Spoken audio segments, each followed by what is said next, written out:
Why should our listeners be concerned with commercial real estate in general? I mean, real communities are built around live, work, play, right? And it's about communities. It's about gathering.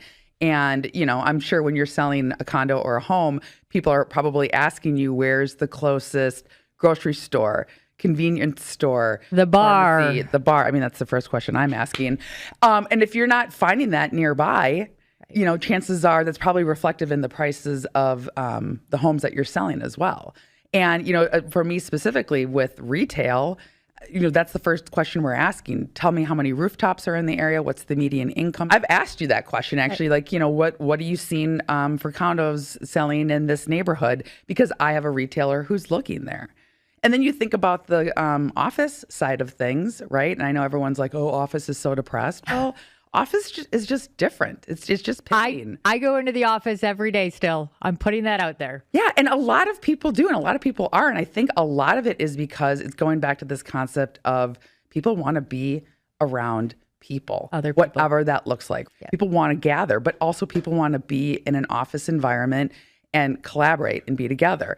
And if you think about that, it's just different. It's hybrid. Maybe people aren't there all the time, but they're still going in. I think there are so many good topics on what you just hit in on. One of the things that I always like to explain to my clients is that what people love about Chicago on its most basic level in its neighborhoods is that our zoning is totally screwed up. Don't get me started on that. The zoning is totally screwed up. What people love about our urban neighborhoods is that you can walk down a street.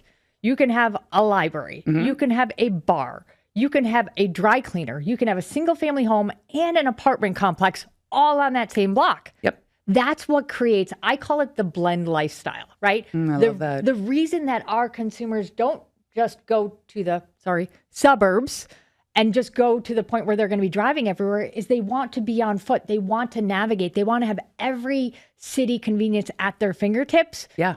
But they also want to live in a nice place and a nice area, maybe a tree-lined street. So the fact that they're looking for that commercial residential balance is a huge aspect. It's a huge aspect. And when you look at, Chicago specifically and the neighborhoods, I mean, I make a joke about this, and I'm probably the worst because this is the business I'm in.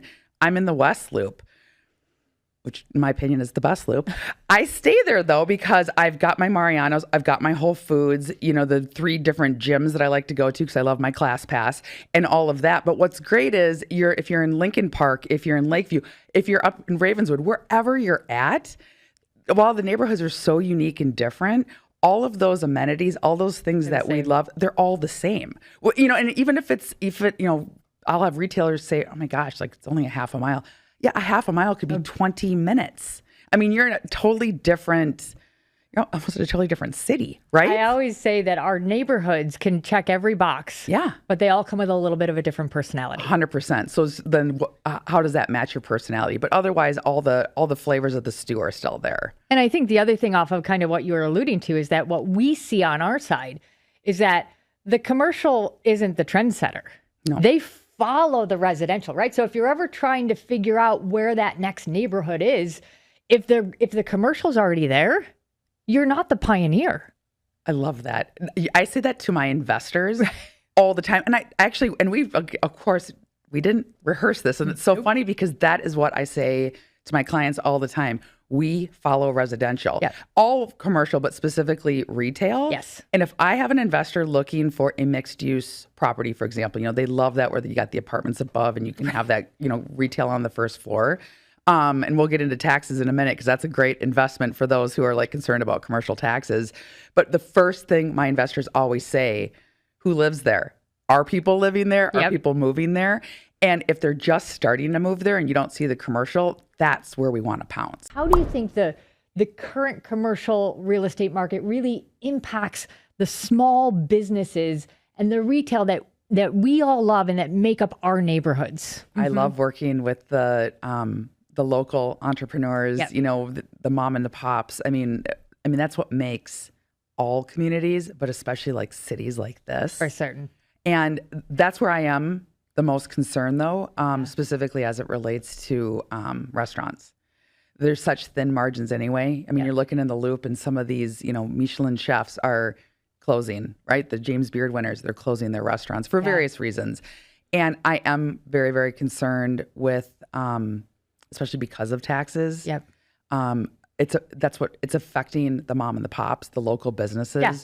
And It's not going to affect the big nationwide. bucks. No, it's not going to. And you'll be a blip for them, certainly. But they, again, they can find ways to pivot. But, when you've got a local group that's got one store, maybe even a handful of stores, every little increase in taxes, any little blip with crime, anything with consumer confidence that goes down, it affects them more than anyone else. So let's shop local. Well, and I think that's right? What can we do as a community? We love this about Chicago, right? Yep. We just talked about how we love the ability to go Red June Coffee Shop. It is my favorite coffee shop in the city. You guys do amazing work. It's owned by an amazingly beautiful, strong, smart, educated woman. Yes. That I adore. Like one of the things during COVID, right? When COVID went really impacted, that neighborhood came out and supported that shop and that business owner because we all wanted to see her succeed. And I think there's a huge lesson in this, right? We're acknowledging here that we're still in some follow-up chapter of COVID, right? We still are dealing with a lot of byproducts of it. And we love the fact that we have these local businesses. But the reality is if we can't support them, then there's nothing we can do. And we're post-COVID, certainly, but yet not that far out of it. And there were a lot that literally last year, I have to look at P&Ls all the time. Yeah. Last year, 2023, for a lot, especially I'll use a great example, the fitness world, small boutique. I mean, they just finally, the ones who were able to, because there were many that were just so devastated they had to close, finally just got, quote unquote, caught up. And maybe they're now just starting to make money. So it is shopping that local. Is this what it looks like when you're doggy paddling the heck to keep your head above water? And I think that that's how they felt. But I will say because of that, when we're dealing with landlords, there has been more creativity in keeping businesses open on the landlord side too. And if anything, people are coming together faster, like as brokers, right? We're sort of the middle ground, the in-between. The liaison. And I like, that's a better word. But what's great is I'm bringing parties together more early on where I'm actually getting this side and my side on the phone sooner. And it's and actually always Zoom if we're not doing it in person, because there is something about this that, please help me with my business. Yeah. And I think that that's really important. So it's shopping local and... and just all the things. And I'm as guilty as much, especially because I've got young kids, right? I don't go out as much as I used to. So supporting the restaurants, one of the things that we do a lot, right? We're not as good at going out to the restaurants because it can be a little bit of a ordeal between the kids' sports and everything. But we do takeout, right? We want to support those because the reality is what we love about our neighborhood, what we love about the neighborhoods in Chicago are these small business owners, right? Yep. And so I think that it's ever so important for us to be doing our part as a community. I love that. To support them. And I want people to spread that message too. Totally. And be nice. Kindness always wins. But do the Yelp reviews. Right? Right? I mean, So people rely on that so much. And I used to be terrible about it, but it makes such a little thing. You're right. It's so simple. It makes a huge difference and can literally make or break a business. No, it's so true. And right, that's what I want to end on. I want to end on. Everyone knows that kindness and gratitude are like pillars in my life, right? I wake up every morning and I count my blessings and I wake up with a grateful heart. And how can I do better? Trust me, there are a lot of moments that aren't as kind. There are a lot of moments that I'm taking a few steps back and going, wow. Yeah. But the reality is that at the end of the every day, we are blessed, we are fortunate, and we have to be grateful for that. So as we navigate from here, I'm going to do my best to navigate with a kind and grateful heart.